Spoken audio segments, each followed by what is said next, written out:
자, 우리 기도하고 시작하도록 하겠습니다.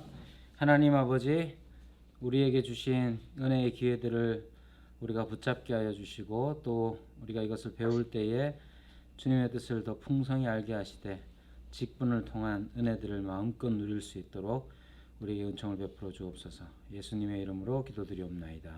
아멘. 죄송한데 뒤에 문 좀 닫아주세요. 자, 우리 여러분, 직분에 대해서 오늘 같이 생각을 좀 해보려고 하는데, 여러분들 직분 이렇게 숙제 내라고 했는데 직분에 대해서 아는 거 쓰시오. 이렇게 상당히 짧게 다들 쓰셔가지고 제가 읽기는 좋았습니다. 별로 읽을 게 없으니까. 자, 여러분, 직분, 여러분들 직분이 뭐라고 생각하세요? 직분. 역할. 직분을 혹시 한자로 어떻게 쓰는지 아세요? 직분 이랬습니다. 이게 귀자잖아요. 귀자에 소리음자를 쓰고 그 다음에 이제 창과자를 씁니다. 이게 직자예요. 분자는 나눌 뿐. 그러니까 이게 합치면 이게 뭐냐면 직자가 어떻게 구성되냐면 귀, 소리 들어가지고 창과 기록한다. 창으로 이렇게 기록한다. 그래서 옛날에는 이걸 이제 그 기록하다는 의미로 썼대요. 그런데 기록 담당자로 이제 직자가 넘어가서 이거 한자 사전 찾아보면 직분직 이렇게 나옵니다. 직책직 뭐 이렇게 나와요.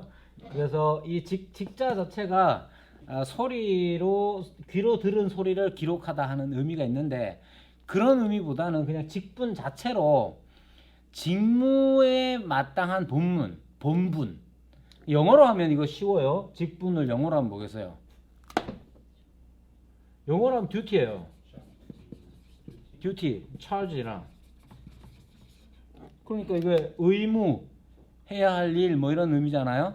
그러니까 직분이라는 것도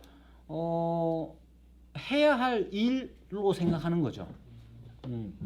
자, 여러분 다 아시는 것처럼 교회 직분. 자, 모두 음서거를 하겠습니다. 자, 교회의 직분은 몇 가지나 있을까요? 많아요. 많은 것 중에 몇 가지만 말씀해 보세요. 장로, 단위집사, 집사, 권사. 자, 그럼 하나씩 적어볼게요. 목사, 또 부목사, 교육전도사. 아, 그래요? 교육전. 네, 다 부르시면 제가 적겠습니다. 교육전도사. 또 뭐 있어요? 강도사 있네. 강도사. 여기다 적어야 되는데, 그죠? 그냥 순서대로 강도사. 또 장로님. 다 사자 해놓고 왜 또 장로님 아들이라고 그러는 거냐? 자, 장로님. 장로님. 자, 좋습니다. 다 괜찮습니다. 권사. 뭐 안 나오노? 자, 예. 또 안수집사. 또 계속 해보세요. 예? 좋아. 자, 권사님. 또 서리집사, 안수집사. 예, 안수집사, 서리집사, 간사님. 다 나오는구나. 교사님도 나오겠죠. 성경에 나와 있는 직분은 뭐뭐 있습니까? 목사, 장로, 집장로. 목사, 장로, 안수집사. 장로 집사. 예? 장로님 집사가 안수집사잖아요. 예. 장립집사나 안수집사는 같은 겁니다. 그럼 세 개가 진짜 나올까요? 감독이라고 나오죠. 감독. 네, 목사는 감독. 자, 목사라는 말 자체가 성경에 나올까요, 안 나올까요? 안 나옵니다. 안 나옵니까? 안 나옵니다. 하하, 나옵니다. 나옵니다. 한 번 나옵니다. 에베소서에 나오는데, 목사와 교사 해가지고 목사 나오는데, 그때의 목사는 이제 헬라어 원어로 하면 목자라는 뜻이에요. 그러고 보면 우리가 생각하는 목사의 개념은 성경에 교사. 교사, 목사와 교사. 예. 성경에 이렇게 하니까 또 좀 애매해지죠. 그래서 자, 직분을 말할 때에 나머지 이제 여러분들이 말씀해 주신 모든 것들은 빼고 크게 직분을 말할 때 이직분을 말하거나 아니면 삼직분을 말합니다. 직분이 몇 개 있느냐? 2개 있다. 또는 3개 있다. 이렇게 얘기를 해요. 자, 그러면 2개 있다고 말할 때 그 둘은 뭐냐? 장로, 집사. 안수 집사죠? 자, 이렇게. 그래서 크게 이야기하면 장로 교회의 직분론은 이직분이라고 말할 수 있고, 또는 이 장로를 좀 이따 살펴보겠지만 가르치는 장로와 다스리는 장로 나누어서 3직분을 말할 수 있습니다. 뭐가 맞겠어요? 다 맞아요. 그러니까 굳이 2직분이냐 3직분이냐 싸울 필요가 없고, 예. 장로와 집사 혹은 목사, 장로, 집사 이렇게 이해하면 됩니다. 그럼 나머지는 뭐겠어요? 여기에서 쭉 적었잖아요. 필요에 따라서. 자, 부목사도 목사입니다. 그죠? 부목사 말고 또 뭐 있습니까? 전도사, 강도사 있죠. 자, 강도사는 뜻이 뭡니까? 강도사. 강론할 수 있는. 그렇죠. 강론, 즉 성경을 강론할 수 있는 자격을 준 것이 강도사예요. 그러나 이 강도사는 일정한 장로교회에서 일정한 학업을 마쳐서 확인을 한 사람으로서 강론할 수 있는 권을 준 사람을 강도사라고 말합니다. 이렇게 표현하는 데는 장로교밖에 없어요. 또는 이제 좀 더 보수적인 교단에서 강도사라고 그러고, 이제 다른 교단에서는 목사에 준한다 이런 의미로 준목이라고 부르기도 합니다. 자, 그렇게 해서 그 강도사는 성경에 나와 있는 것은 아니지만 목사 후보생으로서 일정한 과정을 거쳤다는 것을 이제 확인하는 것이나 마찬가지예요. 권사는 없어요? 어디에 없어요? 성경에 없어요. 성경에 없어요. 예. 근데 왜 우리 하죠? 그냥 이 말씀 몰라. 아유, 오늘 뭐 기분 안 좋은 일 있으세요? 자, 권사라는 직분 자체는 직분이라고 했을 때에는 그것을 듀티라고 생각하면 되죠. 어떤 이제 맡겨진 일인 거예요. 이제 맡겨진 일인데 그게 이제 어떻게 시작했느냐 하면, 보통 권사 직분이라는 것이 그 연원이 어떠냐 했을 때에 교회사를 보면 이제 미국 쪽이 하여튼 특이합니다. 미국 쪽이 왜 특이하냐면, 지난번에 말씀드린 것처럼 그 기독교 자체가 크게 보면 서방 교회와 동방 교회로 나누어져서 초기에 나누어졌는데, 그 특징이 서방 교회란 라틴 교회예요. 로마 교회. 로마적인 분위기. 그래서 로마 말 라틴어를 쓰고, 그리고 동방 교회는 즉 헬라 말을 쓰고 있는 문화에서 이렇게 동방 교회라고 불리는 거예요. 이 둘이 이렇게 많이 싸웠어요. 많이 싸워가지고 이제 수위권 문제 때문에 많이 싸웠습니다.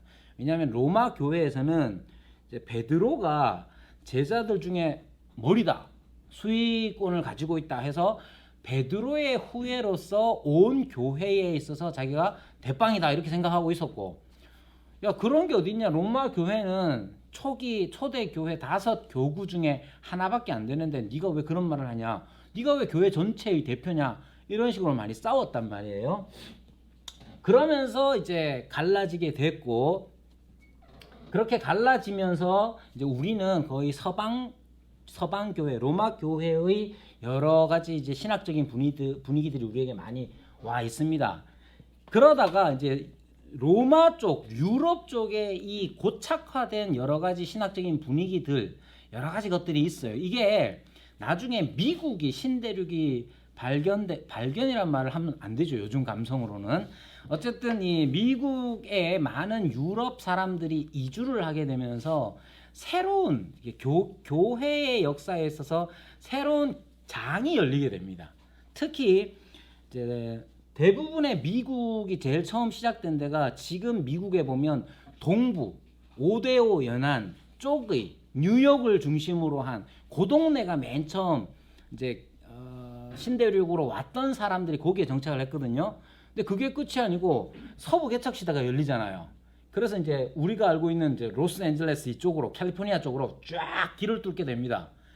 그러면서 유럽을 비롯한 온 세계의 사람들이 다 미국으로 몰려들기 시작해요.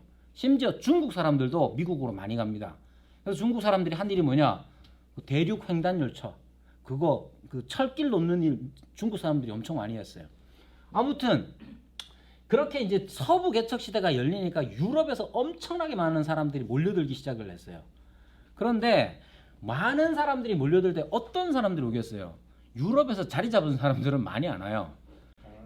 가난하고 힘들고 새로운 기회를 보는 사람들, 그런 사람들이 몰려들기 시작했는데 이 사람들이 또 신앙도 별로 없었던 것 같아. 왜? 신앙생활도 너무 힘들면 그렇잖아, 그죠? 그러다 보니까 서부 개척 시대에 많은 사람들이 유럽 사람들 뿐만 아니라 많은 사람들이 몰려들면서 새로운 복음 전파의 장이 열리기를 시작했고, 그러면서 어떤 특징이 있었냐면 목회자 수급 문제가 발생을 합니다. 새로운 사람들이 많이 왔지 목회자는 모자라잖아요. 그런데 목회자는 장로교 목사는요, 오데오 연안 쪽에 있는 유명한 학교 아이비리그라고 하는 데들 있잖아요. 거기에 뭐 예일이니 아니면 하버드니 프린스턴이니 이런 학교들이 다 말씀드린 대로 장로교 목사를 양육하기 위해서 예과 과정으로 예비 과정으로 만든 학교들이에요. 장로교 목사는 그렇게 빡세게 공부를 시켰어요. 근데 이제 회중교회의 영향을 받은 교단에서는 아주 쉽게 목사가 됩니다. 표현하기 좀 그렇긴 하지만 아주 극단적으로 표현하자면 침례교 같은 경우는 목사를 회중이 결정을 합니다. 여기에서 뭐 보자, 김정은 우리 형제가 목사가 되시죠. 그러면 목사 일단 해놓고 교육은 나중에 받습니다. 뭐 이런 식으로. 이건 극단적인 거니까 다 그렇다고 얘기하면 안 돼요. 요즘은 침례교 신학대학원 나와야 되는 겁니다. 우리나라에서 이제 극단적으로 얘기하면 그래요. 그렇게 해서 이제 수급을 하게 되는 거죠. 그러니까 침례교나 감리교, 회중교회적인 어떤 특징을 가지고 있는 교단에서는 빠르게 성장합니다. 그래서 지금도 미국 침례교 중에 남침례 교단이 가장 큽니다. 그렇게 빠르게 성장하는 가운데 감리교에서는 어떤 일이 있었냐면 목회자가 이 모든 일들을 다 감당할 수 없으니 소위 말하는 평신도 중에서, 이 평신도라는 말 제가 별로 안 좋아하는데, 평신도라는 말은 사실은 천주교적인 배경을 가지고 있는 단어이기 때문에 별로 안 좋아합니다만 그냥 일상적으로 쓰니까 평신도 중에서 이 복음 전파의 일에 도움이 될 사람을 하나 해서 권사라는 직분을 주게 됩니다. 그래서 감리교회에서는 남자 권사님들이 있었고 그분들이 그런 일들을, 복음 전파에 관련된 일들을 해왔던 거예요. 그러다가 이제 감리교에서 이제 수출된 거죠. 장로교에서 그래서 받기도 하고. 자, 나머지 서리 집사는 뭐냐? 서리는 준비하다 하는 뜻이에요. 그래서 집사의 직분을 준비하는 사람으로서 이렇게 생각을 하시면 되고, 나머지 직분으로서는 뭐 넓게 보면 듀티 혹은 차지라는 의미로 생각을 하면 반사라든지 이런 모든 것들이 우리가 교회를 위해서 이제 의무로서 해야 할 일로서 마땅한 본분으로서 말할 수는 있지만, 이제 성경에서는 이렇게 이제 3직분, 이렇게 장로 집사 목사라든지 아니면 장로 집사라든지 이렇게 이해를 하시면 됩니다. 자, 그러면 보십시오. 이러한 직분이라는 것이 왜 필요하고, 직분자가 선한 사람 혹은 직분자로서 마땅한 가치 혹은 마땅한 본분이라는 것은 어떻게 알 수 있는가? 예를 들면 좋은 목사, 좋은 집사, 좋은 장로는 같은 걸까요? 다른 걸까요? 자, 직분자가 어떤 직분자가 되기를 원합니까? 라고 집사님에게도 묻고 장로님에게도 묻고 목사님에게도 물어. 그러면 각자 좋은 집사, 좋은 장로, 좋은 목사란 각각 다르게 말할 수 있을까요? 아니면 똑같이 말할 수 있을까요? 어떻게 말할 수 있을까요? 네? 그래요. 맞아요. 그건 맞습니다. 그건 맞고. 그러면 그럼 왜 굳이 구분할까요? 역할들이 달라요? 어떻게 다릅니까? 집사는 이제 교회 전반적 일을 집사는 교회 일하고 장로님은 장로님은 이제 권면 성도들 권면하고 권면하고 목사님은 목사님 이제 말씀을 가르치고 훌륭합니다. 잘했습니다. 자, 그래서 이 집사와 장로, 목사 하여튼 이 직분에 대한 올바른 이해 혹은 내가 직분자로서 충성스러운 일꾼이 된다는 게 과연 어떤 걸까를 생각하기 위해 꼭 필요한 게 뭐냐면 교회에 대한 겁니다. 즉 이게 2직분이든 3직분이든 간에 이러한 직분, 듀티는 결국 교회에서 부여되는 것이잖아요. 그죠? 교회에서 부여되는 것이기 때문에 교회와 직분의 관계를 이해해야 돼요.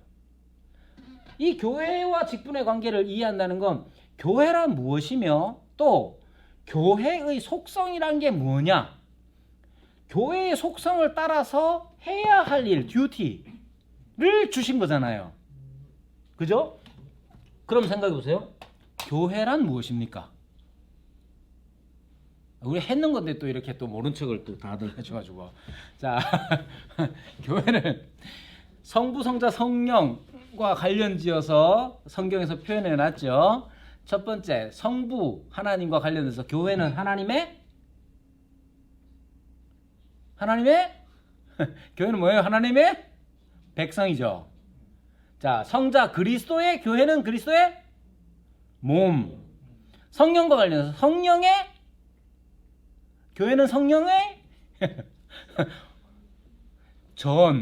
성전. 성령의 전이잖아요. 자, 그 얘기는 지난 강의를 참조하시고 지난 강의에 또 있는 거 또 있어요. 교회의 속성.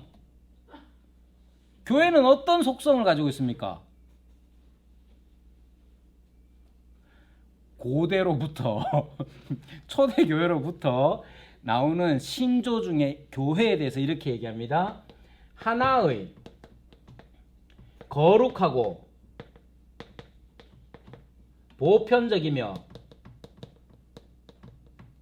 그리고 사도적 교회를 믿습니다. 자, 하나의 거룩하고 보편적이고 사도적인, 여기 이제 사도적이라 하는 말의 뜻은 이게 이제 로마 교회, 로마 카톨릭에서 자꾸만 이제 오용하는 바람에 우리도 이걸 빼고 얘기할 때가 많습니다. 근데 이 사도적이라 하는 말은 교회가 어디에 기초하여 세워졌습니까? 열두 사독 하면 안 돼요. 사도들의 증언에 의해서 교회가 기초합니다. 사도들의 터 위에. 그죠? 사도적이라는 건 그거예요. 우리 교회는 사도들이 전한 그 복음에 기초하여 세워졌다. 그러므로 우리 교회는 계속해서 사도적 복음을 증언하고 전파한다. 그게 교회의 속성이에요. 자, 그렇게 놓고 오늘은 이제 세 가지를 한번 생각해 볼게요. 다 했던 거지만, 자, 교회의 속성 하나의라는 말을 이걸 다르게 표현해서 유니티인데 이건 이제 단일성 혹은 일체성이라고 표현합니다. 저는 이제 일체성이라는 말을 좋아하는데 일체, 한 몸이 되었다는 거예요. 교회의 속성 첫 번째로 나오는 게 뭐냐면 교회의 일체성이에요. 일체성. 자, 일체라는 말은 어떤 뜻이 되느냐 하면 하나가 되었다는 거죠. 그럼 누구와 하나가 됐습니까? 또는 교회의 속성이고 직분과 한번 생각해 보세요. 교회는 일체성, 단일성을 가지고 있기 때문에 교회의 직분, 교인들의 직분, 그리스도인의 직분은 뭐냐? 이 일체성을 추구하고 나아가는 게 듀티, 의무란 말이에요. 해야 할 본분이란 말입니다. 그래서 일체성을 알아야 내 의무, 내가 해야 할 본분에 대한 이해를 할 수 있는 거예요. 자, 일체성. 우리는 하나가 되었죠? 여기 누구랑 하나가 된 겁니까? 예? 또 아니 진지하게 모르는 척하고 우리는 누구랑 하나가 된 거예요?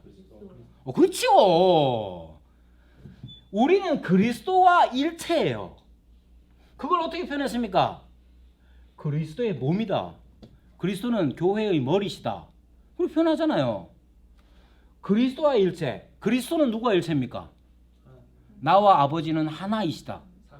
삼위일체 하나님을 말하자. 우리는 삼위일체 하나님 믿고 또한 우리는 그리스도와 하나 되었단 말이에요. 우리가 교회가 어떤 교회가 좋은 교회냐 라고 했을 때 그리스도와의 하나됨을 가꾸어 나가고 더 깊이 성숙하여 나가는 것, 그게 교회의 속성이요 교회다움이에요. 그래서 우리의 모든 일들은 여기에 초점을 맞춰야 됩니다. 어떻게 그리스도와 일체를 누릴 수가 있느냐. 자, 이 일을 위해서 그리스도께서는 어떻게 하셨냐. 요한복음 17장에 보면 하나됨, 제자들의 하나됨, 신자들의 하나됨을 위해서 기도하시죠. 요한복음 17장은 별명이 있습니다. 그 별명이 뭐냐? 대제사장적 기도. 그리스도께서 붙잡히시기 전에 기도하시는 내용들이 나오는데 얼마나 절절한지 그 중에 핵심적인 내용, 강구의 내용이 뭐냐? 하나됨입니다. 그리고 에베소서 4장 13절에 나오는 것처럼 바울은 장래의 미래에 충만히 이 하나됨이 이루어질 것이다 라고. 아이고, 우리 아들 태우러 가야 된다는 알람인데 제가 끄겠습니다. 해놨는데 알람은 그냥 울리네요. 자, 죄송하고요. 자, 바울은 에베소서 4장 13절에서 장래에 이루어질 것에 대해서 말하고 있습니다. 따라서 이 그리스도의 일체라는 것이 내가 그리스도와 하나가 되었다는 것을 교회에서 마음껏 누릴 수가 있어야 돼요. 여러분 어때요? 여러분 그리스도와 하나가 되었다는 것을 여러분들은 교회 생활에서, 신앙 생활에서 누리고 있습니까? 아닙니까? 교회는 묻지 않겠습니다. 어느 교회인지는 묻지 않겠습니다. 자, 교회의 일체성이라는 게 교회의 속성으로 아주 중요합니다. 자, 그러면 이 교회의 일체성을 이제 확인하는 게 뭐냐면 예루살렘 교회를 한번 보십시오. 사도행전 2장의 마지막에 이제 42절쯤에 보면 세례를 받으라고 말하고 그리고 나서 믿는 신자, 믿는 무릿, 신도의 수가 3,000이나 더하더라 이렇게 말하잖아요. 그 사람들은 뭐 했느냐 하면 사도들의 가르침을 받고 교제의 떡을 떼고 기도했다고 사도행전 2장 42절 이하에 나옵니다. 그게 교회의 일체성, 교회의 단일성을 우리에게 가르쳐주는 예가 되는 것이죠. 뿐만 아니라 이렇게 그리스도와 일체, 내가 그리스도의 몸의 지체가 되었다는 것을 우리가 깨닫고 난 다음에는 우리 서로 교인들 간의 하나됨이 또한 이루어집니다. 그러니까 단일성, 일체성이라는 게 단순하게 우리가 하나 되었다라는 것이 어떻게 만들어지느냐 하면 각자가 그리스도와의 일체성을 누리고 감사함으로 수평적인 우리 교우들 간의 하나됨을 누리게 되는 거예요. 그게 교회다움인 겁니다. 그래서 사도행전 2장 44절에 보면 그들 모두가 한 마음과 한 뜻이 되어 각자 필요한 것들을 서로 나누었다 이렇게 얘기하는 거예요. 자, 그러면 이 단일성은 언제나 나타나느냐? 그렇지가 않죠. 자, 단일성, 일체성은 언제나 나타나야 하지만 우리가 쉽게 그것을 마음껏 누리지 못할 때가 있단 말이에요. 언제 그러느냐? 곧바로 나옵니다. 사도행전 2장 얘기를 했으니까 사도행전 이제 6장으로 넘어가면 어떤 일이 일어납니까? 6장에 하면 헬라파 유대인들, 여기에 헬라파 유대인이라고 하는 것은 유대인은 유대인인데 헬라 이방인들이 유대교로 들어왔다가 그 사람들이 그리스도인이 된 거예요. 믿는 무리로 들어온 거예요. 이 헬라파 유대인들은 헬라파 유대교 출신 그리스도인입니다. 이 사람들은 무슨 말을 쓰느냐? 헬란말을 쓰죠. 그리고 히브리파 유대인이 있습니다. 히브리파란 히브리어를 쓴다는 게 아니라 그때 당시에는 히브리어가 없어져 버렸어요. 왜? 쓰는 사람이 없어졌기 때문에. 그래서 예수님 시대에는 아람어를 썼습니다. 아람어. 그럼에도 불구하고 계속 그 자리에서 아람어를 사용하면서 살았던 사람들을 자기는 히브리인이라고 생각을 했던 거예요. 그래서 히브리인이대 아람어를 쓴 거죠. 언어적인 장벽이 있어서인지 이 헬라파 유대인들이 자꾸만 매일의 구제에서 빠져. 그러니까 내 와이프가, 내 가족이 매일의 구제에서 빠져. 그럼 어떻게 됩니까? 열받죠. 그래서 뭐라고 하느냐? 원망하였다 이렇게 얘기합니다. 그러니까 이게 단일성, 일체성이라는 게 그리스도와의 일체성을 바탕으로 해서 교우들 간의 일체성으로 나타나게 되는데 이게 히브리말 아람어를 쓰고 헬라어를 쓰는 이런 문화적인 이유 때문에 단일성, 일체성이 깨지기 시작하는 거예요. 그러려면 어떻게 되겠습니까? 거기에 시험이 찾아오게 되겠고 여러 가지 죄가 발생하게 되겠죠. 그러므로 아주 초창기 때부터 그리스도의 일체성이라는 이 교회의 속성이라는 게 흔들리기 시작하는 거예요. 자, 거룩성.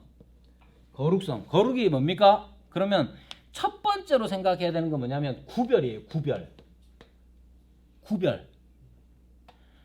자, 구별이라는 건 딱 잘라가지고 딱 떼놓는 거예요.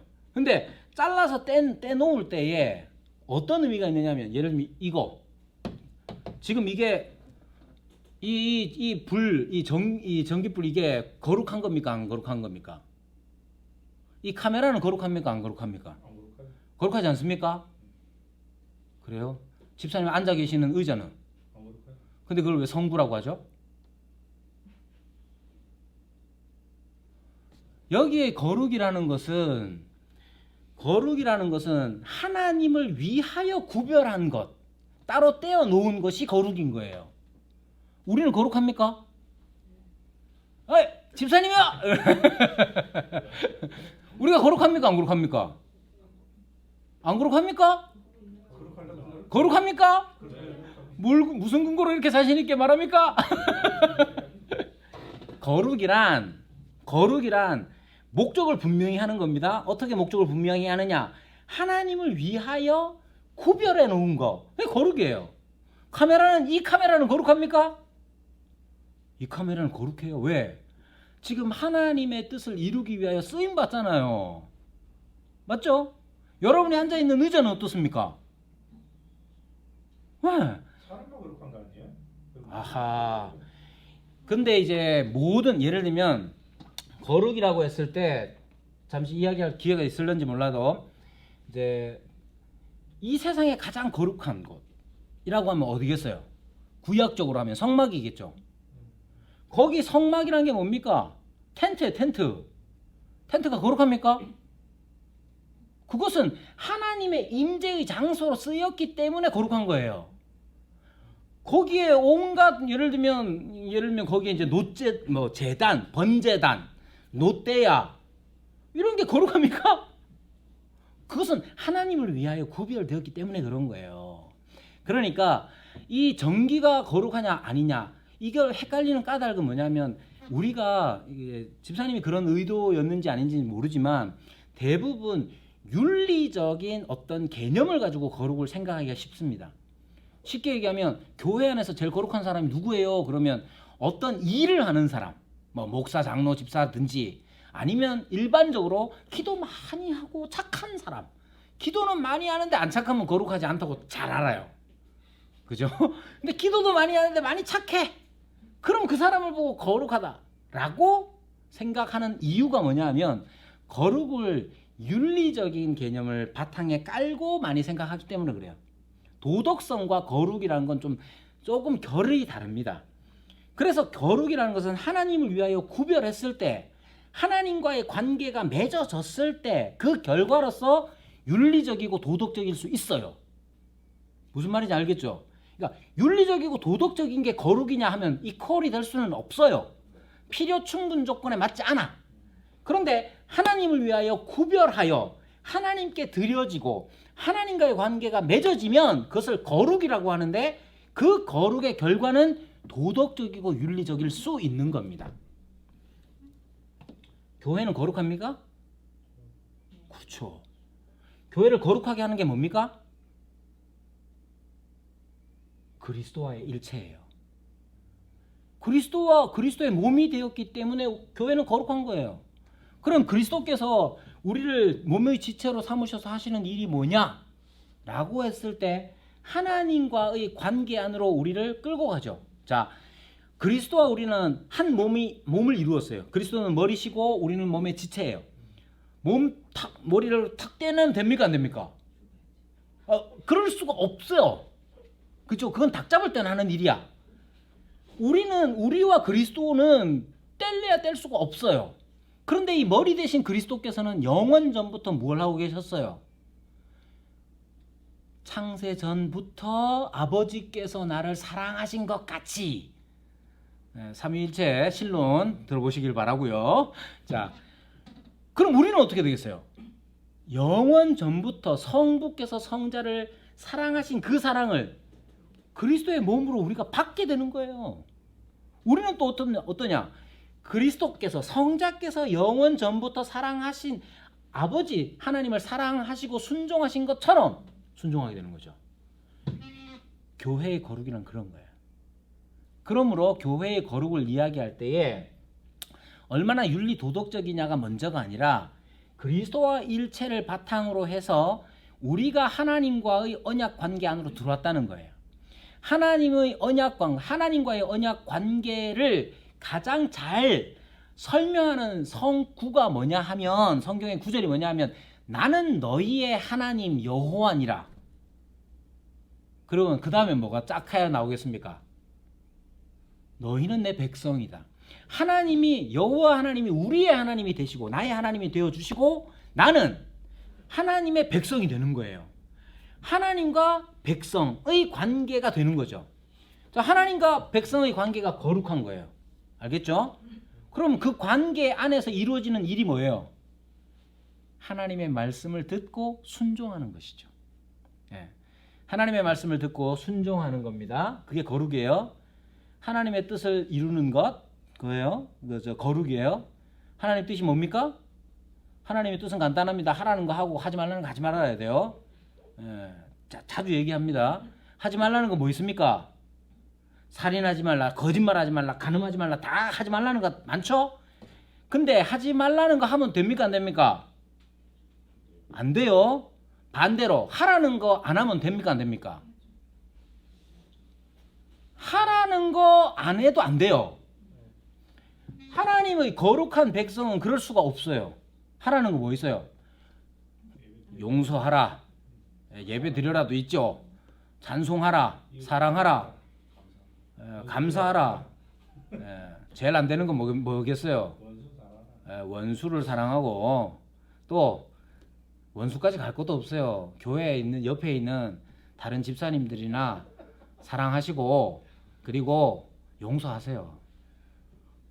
가까이 있는 장로님도 용서는 못해. 목사 생각만 하면 열받아. 그거는 교회의 거룩성에 어울리지 않는 겁니다. 제가 목사라서 목사 미워하지 말라 이런 말이 아니에요. 하나님께서는 원수까지 사랑하라 하셨는데 내 형제요 그리스도의 몸의 지체인 우리와 함께 그리스도와 일체를 이룬 그 형제를 용서하고 용납하는 애쓰는 노력이 없이 우리가 어찌 거룩을 논할 수가 있겠습니까? 보편성이라는 것도 기본적으로 보편은 쉽게 얘기하면 어디나 있다는 거예요. 자, 교회의 보편성은 영적으로든 육적으로든 다 교회라 하는 것이 기본 바탕이 되어 있습니다. 거룩에 대해서 이야기할 때도 여러분 교회의 거룩성도 언제나 걸림돌이 있고 장애가 있습니다. 그래서 서신서들 보면 다 뭔 얘기입니까? 너네 그렇게 살면 안 돼. 이 얘기 엄청 하잖아요. 똑바로 살아라 이렇게 얘기하자는 말이에요. 서신서에서부터. 그러니까 사도들이 있었을 그 당시부터 교회의 거룩성이라는 게 그러면 교회의 거룩성이 훼손이 된다. 그러면 어떻게 해야 됩니까? 자, 멀리 갈 거 없이 아들놈들이 하라는 거는 안 하고 하지 말라는 건 해. 그럼 여러분 어떻게 합니까? 아이고 훌륭합니다. 타일러야 됩니까? 이제 말 안 돼. 그러니까 계속 그런 짓을 하는 겁니다. 농담이고 웃자고 한 소리고 권징하죠. 타일이기도 하고. 교회의 거룩성이 훼손되면 어떻게 해야 됩니까? 권징이 필요한 거예요. 그래서 서신서의 내용들은 그 권징에 관한 것들이 많이 있습니다. 보편성도 마찬가지예요. 보편성. 자, 그냥 바쁘니까 이 교회를 예를 들자면 사도행전에 또 다른 교회가 등장하죠. 예루살렘 교회 말고 맨 처음 등장하는 교회가 뭐예요? 안디옥 교회죠. 안디옥 교회. 자, 안디옥 교회는 사도행전 13장부터 나옵니다. 사도행전 13장 1절에 보면 안디옥 교회에 선지자들과 교사들이 있었다라고 말하면서 그 선지자들과 교사들이 곧 누구냐? 곧 그러면서 몇 사람을 얘기합니다. 첫 번째 바나바, 우리가 알고 있는 그 사람이에요. 출신이 어디입니까? 구브로죠. 그 다음에 등장하는 사람이 니게르라 하는 시몬이에요. 니게르 뭐랑 비슷하죠? 니그로. 이 말 쓰면 안 되지만 지금은 이제 흑인이 안 계시기 때문에 니그로라는 말이 인종차별적 언어이기 때문에 함부로 쓰면 안 됩니다만은 어쨌든 이 니게르라는 말을 흑인이 아닐까라고 해석하기도 합니다. 그 다음 구레네 사람 루기오가 있고요. 또 한 사람이 분봉왕 헤롯의 젖동생이 나옵니다. 이 사람이 마나엔이라는 사람인데 분봉왕 헤롯의 젖동생이니까 이 사람 왕가 출신인 거야. 그죠? 그리고 그 유명한 사울 이름 바꾸죠. 나중에 바울로. 이 사람들이 어디에 있었느냐? 안디옥의 한 교회에 있었던 거예요. 헤롯 왕 어떤 사람입니까? 헤롯 대왕 말고 그 아들 나쁜 놈입니다. 한마디로 얘기하면 나쁜 놈 집안이라도 교회에 있어. 더 나쁜 놈 있죠. 누굽니까? 사울 스데반을 몇 장 앞에서 죽이는 대표 증인이잖아요. 야, 내가 책임질게, 돌 던져. 그렇게 한 사람이에요. 그 증거가 뭐냐? 겉옷을 벗어서 사울의 발 앞에 놨다. 그거는 내가 증인의 총 책임자라는 뜻이에요. 내가 책임질게. 이렇게. 스데반을 죽인 게 누구냐? 사울이야. 근데 어디 있어요? 한 교회에 있어. 따라서 이 교회의 보편성이라는 것은 어느 한 사람들의 교회가 아니라 모든 교회, 모든 사람들, 인종과 민족과 사회적인 어떤 구별이 없이 모두가 교회가 될 수 있다는 사실. 뭘로? 그리스도와의 일체성으로. 이 보편성 자체도 요즘 많이 나타나지 않죠. 그래서 교회의 속성, 이 얘기를 왜 길게 다시 하느냐 하면 직분을 이해할 때 직분이라는 것은 신자가 해야 할 일이에요. 해야 할 일이면 방향성이 제시되어야 될 거 아니에요. 뭘 해야 되느냐? 그냥 무조건 열심히 하면 된대. 장로 임직을 하는데 열심히 하겠습니다. 그밖에 없어. 뭘 위해서 무엇을 목적으로 열심히 할 거냐는 거예요. 목사가 열심히 해야 되죠. 뭘 위해서 열심히 하냐는 거예요. 내가 성경을 잘 가르치면 설교 잘하면 목사로서 좋아요, 안 좋아요? 좋지, 좋죠. 그런데 목적이 분명히 하지 않으면 그 무슨 의미가 있습니까? 그죠? 따라서 교인들은, 믿는 신자들은 교회의 속성이 무엇인지를 먼저 깨닫고 우리가 달려가야 할 방향, 힘을 모아야 할 방향이 어딘지 무엇인지를 알아야 듀티, 우리의 의무, 우리의 직분을 감당할 수 있는 거예요. 그것 없이 그냥 하는 건 그냥 착한 사람이 될게요 같은 막연한 거예요. 그래서 우선 잠깐 쉬는데 한번 열심히 다시 한번 해보도록 하고요. 자, 잠깐 쉬도록 하겠습니다.